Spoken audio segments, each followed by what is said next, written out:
ನಮಸ್ಕಾರ ಕರ್ನಾಟಕ, ಎಲ್ಲರೂ ಹೆಂಗಿದ್ದೀರಿ? ಇವತ್ತು ಒಂದು ಮಹತ್ವದ ಒಂದು ಸ್ಟೆಪ್.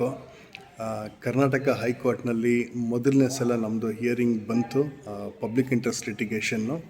ಇದರಲ್ಲಿ ನಮ್ಮ ಚೀಫ್ ಜಸ್ಟಿಸ್ ಆಫ್ ಕರ್ನಾಟಕ ಮತ್ತು ಅವ್ರ ಇನ್ನೊಂದು ನ್ಯಾಯಮೂರ್ತಿಗಳು ಕೂತ್ಕೊಂಡು ಈ ವಿಚಾರನ ನೋಡಿದರು, ಕೇಳಿದ್ರು.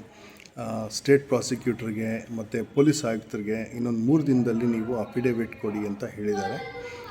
ಟೋಟಲಾಗಿ ಈ ಸರ್ವೆನ ಇಮಿಡಿಯೇಟಾಗಿ ಸ್ಟೇ ಮಾಡಿ 3 ದಿನ ಏನೂ ಮಾಡೋಕ್ಕಾಗಲ್ಲ. ಅದಾದಮೇಲೆ ಅವರು ಹಿಯರಿಂಗ್ ಡೇಟ್ ಕೊಡ್ತಾರೆ. ಅದು ಅವತ್ತಿನ ದಿನ ಬಂದು ಅವರು ಕ್ಲಾರಿಫೈ ಮಾಡಿ ಈ ಸರ್ವೆ ಎಲ್ಲ ಪ್ರೋಟೋಕಾಲ್ಸ್ ಕ್ಲಿಯರ್ ಆಗಿದ್ದರೆ ಮಾತ್ರ ಮುಂದೆ ತೊಗೊಂಡೋಗ್ಬೋದು. ಇಲ್ಲ ಅಂತಂದರೆ ಈ ಸರ್ವೆನ ಕಂಪ್ಲೀಟಾಗಿ ಸ್ಕ್ರ್ಯಾಪ್ ಮಾಡೋದಕ್ಕೆ ಸರ್ಕಾರ ಹೈಕೋರ್ಟ್ ಆದೇಶ ಕೊಡುತ್ತೆ. ಸರ್ಕಾರ ಇವತ್ತಿನ ದಿನ ತೊಂದರೆಯಲ್ಲಿದೆ. ಅಫ್ಕೋರ್ಸ್ ಇದು ಆಗಬೇಕಾಗಿದ್ದಿದ್ದೆ, ಯಾಕೆಂದರೆ ನಾವು ಮುಂಚೆನೇ ಹೇಳಿದ್ವಿ ಕೂಡ ಇದು ಸರಿ ಇಲ್ಲ, ಅನ್ಕಾನ್ಸ್ಟಿಟ್ಯೂಷನಲ್, ಹ್ಯೂಮನ್ ರೈಟ್ಸ್ ವೈಲೇಷನ್ ಇದೆ ಎಲ್ಲನೂ ಅಂತ ಹೇಳಿದ್ವಿ. ಸೊ ಇದೊಂದು ಸಣ್ಣ ಮಾಹಿತಿ ಅಪ್ಡೇಟೊಂದಿಗೆ ನಿಮ್ಮ ಹತ್ರ ಬಂದಿದ್ದೀನಿ. ಮತ್ತು ಇನ್ನೊಂದಷ್ಟು ಅಪ್ಡೇಟ್ ಹಂಚ್ಕೋತೀನಿ. ಆದರೆ ಇವತ್ತಿನ ದಿನ ನಮಗೆ ಒಂದು ವಿಕ್ಟ್ರಿ ಅಷ್ಟೇ, ಅಂದರೆ ಒಂದು ಸಣ್ಣದೊಂದು ಪ್ರೋಗ್ರೆಸ್ ನಾವು ತೋರಿಸಿದ್ದೀವಿ. ಮಿಕ್ಕಿದ್ದೇನಾಗುತ್ತೆ ಅಂತ ನೋಡೋಣ, ಕಾದು ನೋಡೋಣ. Thank you so much. ನಮಸ್ಕಾರ.